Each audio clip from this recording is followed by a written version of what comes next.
The foreign exchange, or Forex market, is the world's largest financial market, and it plays a vital role in the global economy. Every day, trillions of dollars are exchanged from one currency to another.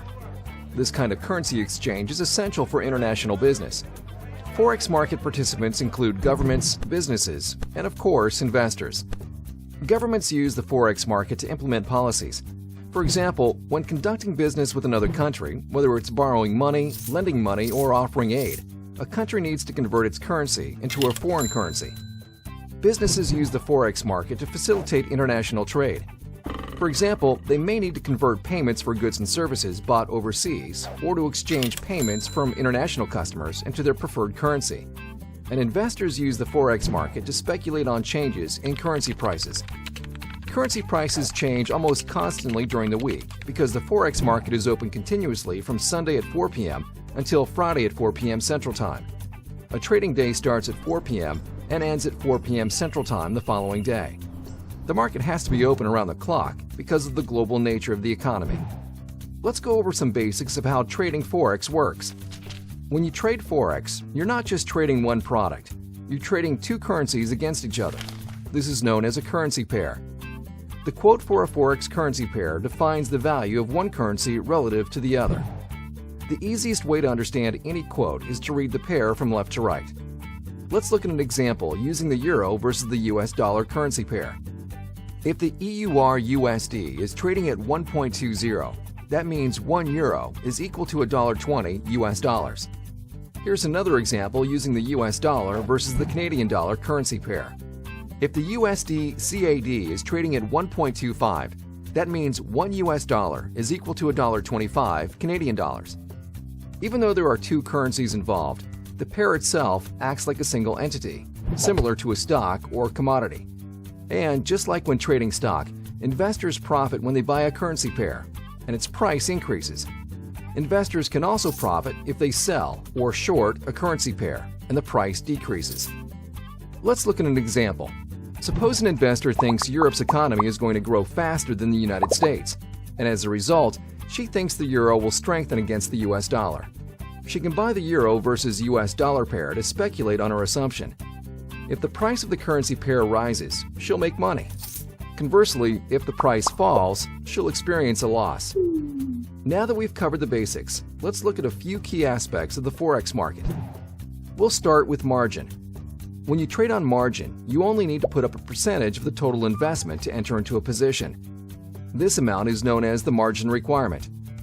When you trade other securities like stocks, trading on margin means you're borrowing funds from your broker.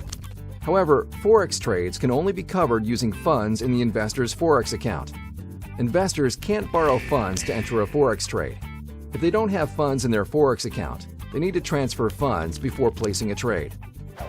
Forex margin requirements vary depending on the currency pairs and the size of a trade. Currency pairs typically trade in specific quantities known as lots. The most common lot sizes are standard and mini. Standard lots represent 100,000 units, and mini lots represent 10,000 units.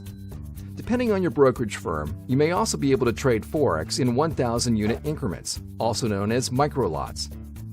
Margin requirements can be as small as 2% of a trade or as large as 20%. But the margin requirement for most currency pairs averages around 3 to 5%. To understand how margin is calculated, let's look at an example using the euro versus US dollar pair. Say this pair was trading at 1.20 and an investor wanted to buy a standard lot or 100,000 units. The total cost of the trade would be $120,000. That's a lot of capital. However, the investor doesn't have to pay that full amount. Instead, she pays the margin requirement. Let's say the margin requirement was 3%. 3% of $120,000 is $3,600. That's the amount the investor needs in her Forex account to place this trade. This brings us to another key element of the Forex market: leverage. Leverage enables investors to control a large investment with a relatively small amount of money. In this example, the investor is able to control $120,000 with $3,600. The leverage associated with currency pairs is one of the biggest benefits of the Forex market, but it's also one of the biggest risks. Leverage gives investors the potential to make large profits or large losses. One more important element in the Forex market is financing. This is the calculation of net interest owed or earned on currency pairs, and it happens when an investor holds a position past the close of the trading day. The US dollar is associated with an overnight lending rate set by the Fed, and this rate defines the cost of borrowing money. Similarly, each foreign currency has its own overnight lending rate. Remember, when you trade a currency pair, you're trading two currencies against each other. Even though the currency pair acts like a single entity, you're technically long one currency and short the other. In terms of financing, you're lending the currency that you're long and borrowing the currency you're short. This lending and borrowing occurs at the overnight lending rate of each respective currency. In general, an investor receives a credit if the currency he is long has a higher interest rate than the currency he is short. Conversely, an investor is debited if the currency he is long has a lower interest rate than the currency he is short. Let's look at an example. Suppose an investor has a position in the Australian dollar versus the US dollar currency pair. Say the overnight lending rate for the Australian dollar is 2% and the overnight lending rate for the US dollar is 1%. The investor is long the currency pair, which means he is long the AUD and short the USD. Since the AUD has a higher interest rate than the USD, the investor will receive a credit. However, if the investor was short the AUD-USD currency pair, he'd have to pay the debit because he's short the currency that has a higher interest rate. Financing is performed automatically by your brokerage firm. However, it's important to understand how it works and its financial impact on the trade. We've reviewed just a few elements of the Forex market. As with all investment opportunities, the Forex market has a unique set of risks and benefits, and education is the first step to determine if this is the right opportunity. Retirement is something we all look forward to, a time when we can kick back and relax. We all know the goal of retirement savings, to have enough money to cover our expenses and to have a little left over for the fun stuff. What's tricky is knowing the best way to pursue those goals, like how much to save and which investments to choose. So let's go over some retirement planning basics. To plan for retirement, you need to decide three things: your savings goal, what type of retirement account you'd like to open, and how you'll manage the money in your account. Let's begin with your savings goal. Creating a retirement plan helps you figure out when you're going to retire and how much money you'll need to live comfortably. By identifying how big your nest egg should be, you'll be able to determine how much you need to save each month and how to allocate your investments. One quick way to come up with a retirement savings goal is by using a retirement calculator. These calculators are easy to find online and are usually free to use. By answering a few basic questions, like your age and how much you plan to save each month, you can then estimate how much money you'll have when you retire. After establishing a savings goal, your next step might be to open a retirement account. Be sure to talk with your broker, financial advisor, or tax person to discuss what kind of retirement account might be right for you. There are a number of different retirement accounts available. Let's examine some of the most common. Most retirement accounts are either employer-sponsored or individual accounts. Employer-sponsored accounts are retirement accounts offered by a company to its employees. One example of these is a 401k retirement savings plan.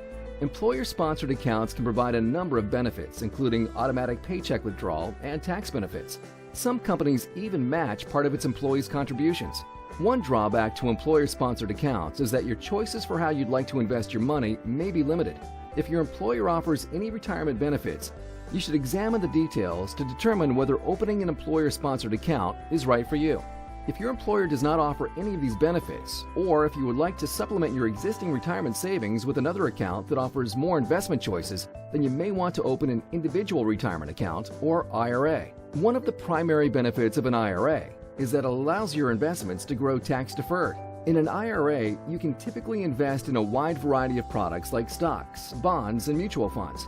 There are several types of IRAs. Let's compare two of the most common: a Roth IRA and a traditional IRA. When choosing between the two, the primary question you need to ask yourself is, do I want to pay income tax now with a Roth IRA or later with a traditional IRA? With a Roth IRA, you pay taxes on your contributions now. However, with a traditional IRA, you are not taxed on your contributions. Instead, you pay taxes when you reach retirement age and begin withdrawing money from the account. But it's worth noting that if you also contribute to an employer-sponsored retirement account, your contributions to a traditional IRA may not be deductible. So, which tax benefits are better for your retirement savings? Well, that depends. Do you think your income tax rate is higher now, or will it be higher when you reach retirement? If you expect income tax rates to be higher when you reach retirement, a Roth IRA may be preferred. However, distinct tax implications represent just one of the differences between a Roth and a traditional IRA. Be sure to investigate all the details of each IRA before you open an account. Once you've opened a retirement account and started making contributions, the final step is deciding how you will invest your money. Your choice depends on how actively you want to manage your portfolio. Do you want to actively manage your investments yourself? Or would you prefer to leave your investing up to a financial professional? Maybe you're somewhere in the middle and want some say in how your money is invested, but don't want to have to check your portfolio every day. Check what services are available with your retirement account. Many institutions provide a variety of choices that allow you to be as active as you would like when it comes to your retirement investing. Now that you know a few basics about retirement planning, the next step is up to you. Set your goal, establish your retirement accounts, and start saving. The best time to start saving